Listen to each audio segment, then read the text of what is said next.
picking up good vibrations.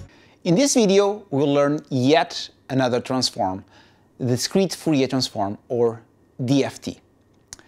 You might be confused at this stage, since we have learned the Discrete-time Fourier Transform, which has a very similar name, and you are wondering why do we need yet this other transform, the Discrete Fourier Transform, or DFT.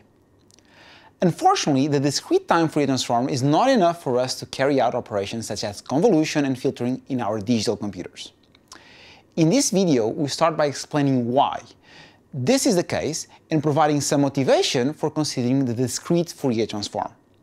We then follow a number of steps to arrive at the DFT, and we discuss the connection it has with the Fourier series.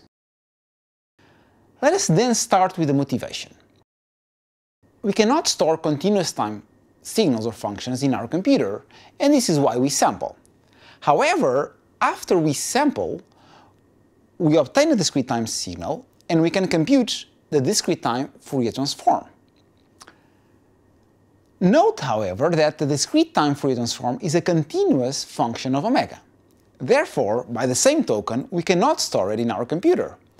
We can take samples of it or evaluate it for a fine grid of omega values, and this is what I've been doing to plot the functions that we have seen so far. But what does it mean to sample the Discrete-time Fourier Transform? We have indeed talked about samples of the Discrete-time Fourier Transform when we explained the procedure to arrive at it. Let us recap that procedure.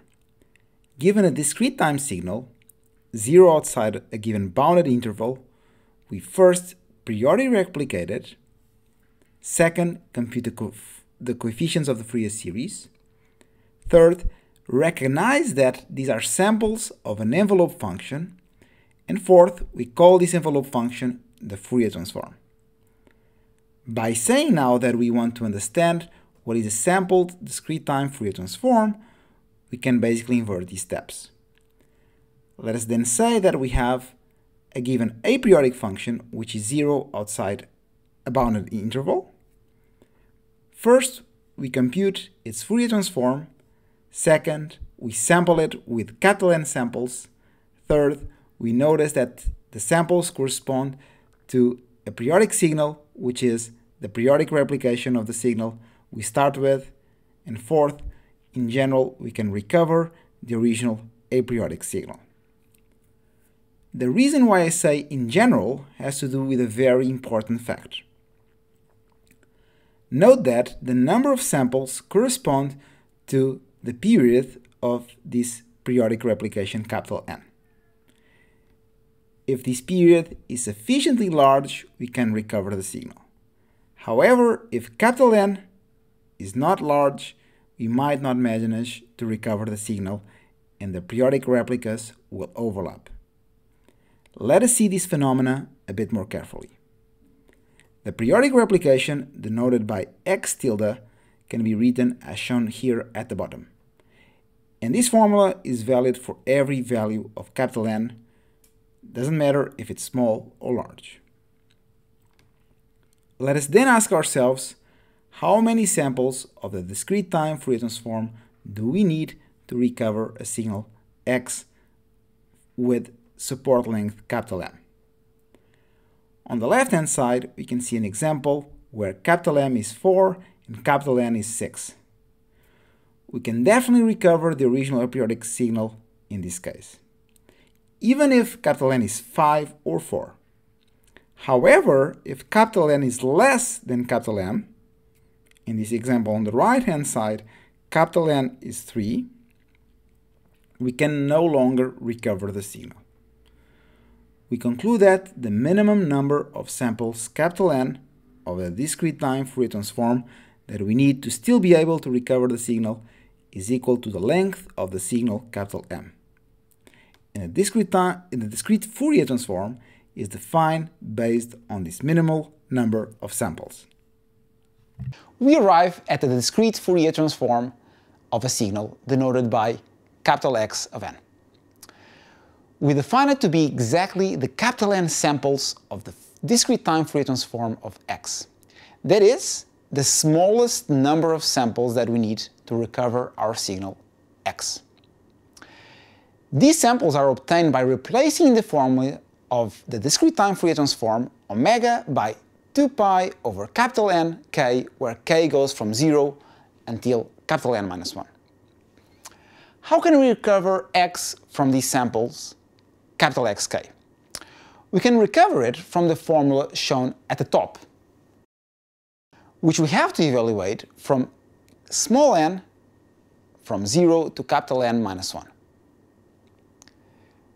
Note that this is a transformation between capital N values of the signal x and capital N values of the discrete Fourier transform capital X. It's a one-to-one transformation. From the procedure that led to the definition of the discrete Fourier transform, DFT, we can already sense there is an intimate connection between the DFT and the coefficients of the Fourier series in discrete time. In fact, the DFT of an aperiodic signal x are nothing more than scaled Fourier coefficients of the periodic replication of that signal, which is here denoted by x bar. And these Fourier coefficients only depend on that periodic replication x bar over a period, which basically contains x. So they only depend on x as a DFT. On the right-hand side, we have the formulas for the DFT in blue that tell us how to compute the DFT capital X of k from the signal x of n and how to compute the signal from the DFT.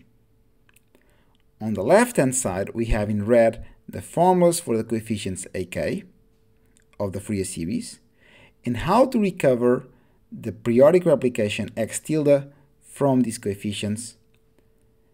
In yellow, we have similar formulas, but for the bar AKs, which are simply scaled versions of the AKs multiplied by capital N, which is the period. If we compare the yellow formulas with the blue formulas, we see that they are exactly the same, but considered in a different interval. Therefore, we conclude that there is the following strong similarity. The XKs, the DFTs, are simply the scaled Fourier coefficients in the interval from k equals 0 until k equals capital N minus 1 of the periodic signal formed by repeating x of n every capital N samples. However, there is still a small difference. The AKs, the Fourier coefficients, we can consider them for every k. And they are periodic pretty much like x bar. But capital Xk is by definition 0 outside the interval from 0 to capital N minus 1. And also the original signal that we start with by convention has support in the interval from 0 to capital N minus 1, meaning that it's 0 outside of this interval. In other words, capital Xk only needs to be considered for k belonging to 0 until capital N minus 1.